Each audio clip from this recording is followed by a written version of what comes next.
PACL और सहारा में लोगों का पैसा डूबा। सहारा और पीएसीएल कंपनी में जिले भर के लाखों लोगों का करोड़ों रुपया डूबा हुआ है। इसके अलावा अन्य चिटफंड कंपनियों में भी लोगों का पैसा डूबा हुआ है। ऐसे में निवेशक का सब्र का बांध टूट गया है। उनका पैसा कई साल से के बाद भी उनको अभी तक नहीं मिला है। उनका कहना है कि निवेशकों से धोखाधड़ी करने वाले इन चिटफंड कंपनियों के कार्यकर्ताओं पर केस दर्ज किया जाए। यह बोले टीआई। सहारा में निवेश करने वाले निवेशक आज कोतवाली आए थे। वह केस करने की मांग कर रहे थे। मामला जांच में ले लिया है। जांच के बाद कार्रवाई की जाएगी। बादाम सिंह यादव, टीआई कोतवाली शिवपुरी।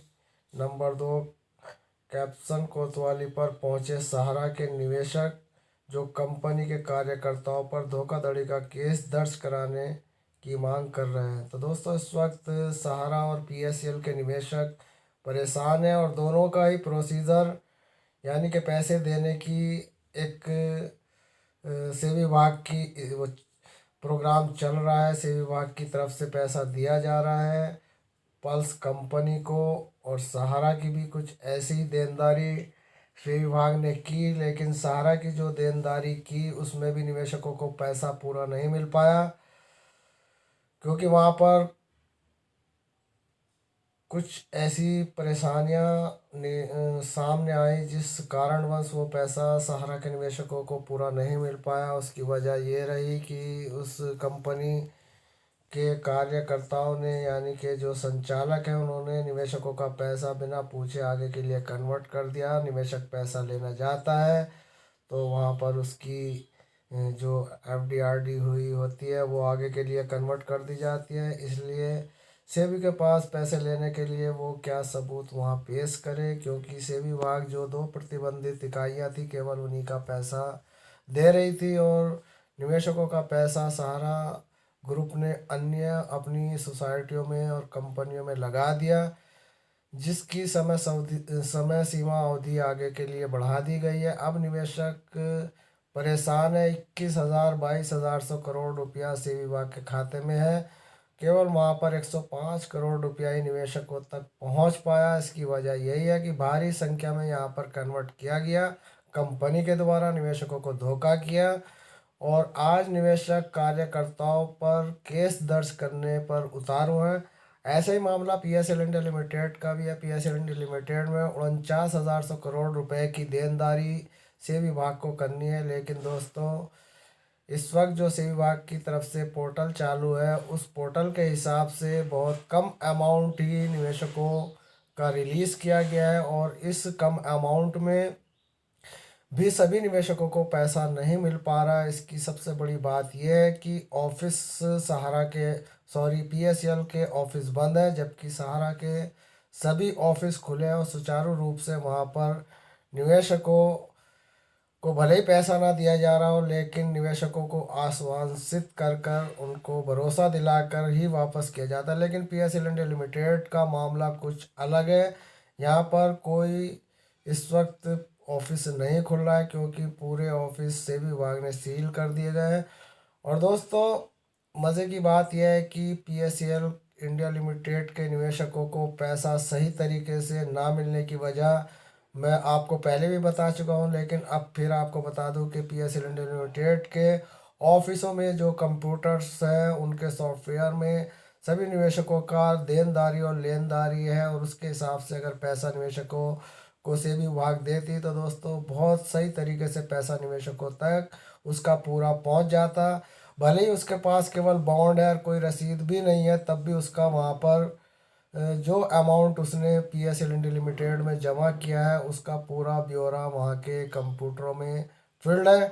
उसके आधार पर ही निवेशकों को पैसा देना चाहिए था सेबी विभाग को। तो सेबी विभाग की एक किस तरीके की इस वक्त प्रोसीजर चलाने की एक मुहिम चल रही है, जिसमें पूरा डेटा भी निवेशकों का उनके पास उपलब्ध नहीं है।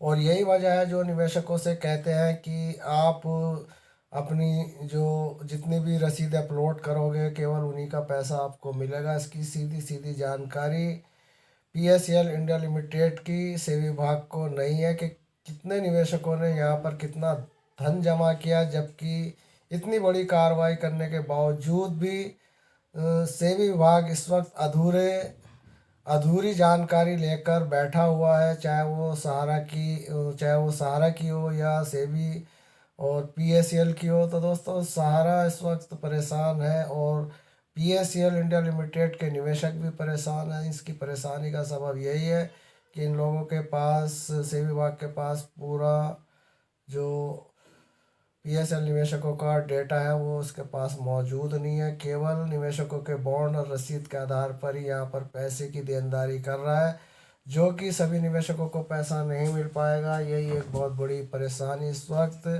49,100 करोड़ रुपए के बांटने में सेबी के सामने आ रही है। लेकिन सेबी इस बात से अनजान है। वो यही सोचता है कि जिस तरीके से हम प्रोसीजर दे रहे हैं, बस इसी तरीके से इतिश्री हो जाएगा। यानी कि अभी 2,500 का हमने इतने लाख निवेशकों को दे दिया, 5 लाख का हमने इतने निवेशकों को दे दिया, 8 लाख का इतने को दे दिया, 10 लाख का 12 लाख निवेशकों को दे दिया। लेकिन यहाँ पर जो इस वक्त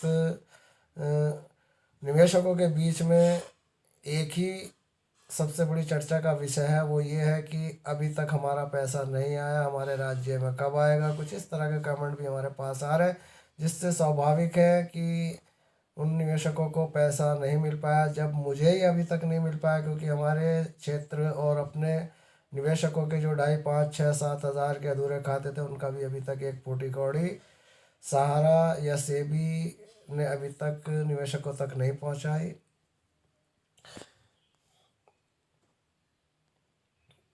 तो दोस्तों, इस वक्त यही मामला चल रहा है।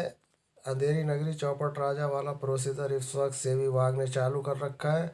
और सेबी विभाग इसी तरीके से अगर पीएसएल निवेशकों का पैसा देने में कोई बदलाव नहीं किया, कोई इनका डेटा लेकर नहीं बैठा, तो दोस्तों एक बड़ी संख्या में निवेशकों को पैसा नहीं मिल पाएगा और एक बहुत बड़ी लूट की जाएगी, जो ऑनलाइन प्रोसीजर के द्वारा की जाएगी। और ये जितना भी करोड़ों रुपया पैसा निवेशकों का बचेगा, जो नहीं निवेशकों तक पहुंच पाएगा, वो सारा सरकारी खजाने में इस्तेमाल हो जाएगा। गरीब निवेशक जीवन भर की कमाई कंपनियों में जो भारत सरकार के द्वारा रजिस्टर्ड है, उन कंपनियों को भारत सरकार ने ही बंद कर दिया और पैसे देने के नाम पर उनको इस तरीके से दिया जा रहा है कि किसी के अगर 1 लाख है तो उसे शायद है 10,000 भी पूरे ना मिलें, क्योंकि वो तो किस्त जमा देगा और किस्त एक आधी ही होती है। निवेशकों के पास सारी किस्तें उपलब्ध नहीं होती, क्योंकि सर्कुलर ये था कि पहली और आखिरी रसीद ऑफिस में जमा की जाती थी और उसके बाद ही निवेशकों को पैसा उसे दिया जाता था। लेकिन सेबी विभाग का काम उल्टा ही नज़र आ रहा है। सेबी विभाग कह रहा है कि आपको सभी रसीदें अपलोड करनी है, जबकि निवेशकों के पास सभी रसीदें उपलब्ध नहीं है। यही वजह है कि करोड़ों रुपया इस वक्त सेबी के खाते में है और कुछ दिनों के बाद सेबी इसके पोर्टल को बंद कर देगी। जिस तरह सहारा के निवेशकों को एक समय सीमा अवधि के अंदर ही पैसा दिया गया और अब वो समय सीमा अवधि समाप्त हो गई और 21,100 करोड़ रुपया कंपनी और सेबी के जॉइंट खाते में पड़ा है और डेस्क के नीचे से ये सारा पैसा सहारा के अकाउंट में तो पड़ा ही हुआ है, वो सब पैसा उसी पर रह जाएगा। और सेबी विभाग की जो इसमें भूमिका है वो संगठित है, कहना तो नहीं चाहते, लेकिन भ्रष्टाचारी चरम सीमा पर इस वक्त चल रही है। और ये भ्रष्टाचारी सेबी विभाग में भी देखने को मिल रही है, जो करोड़ों अरबों रुपए की भ्रष्टाचारी यहाँ पर दिखती नज़र आ रही है। कंपनियों से मिलकर निवेशकों को लूटा जा रहा है। तो दोस्तों, आज की बड़ी खबर बस यही थी। खबर पसंद आया तो चैनल को सब्सक्राइब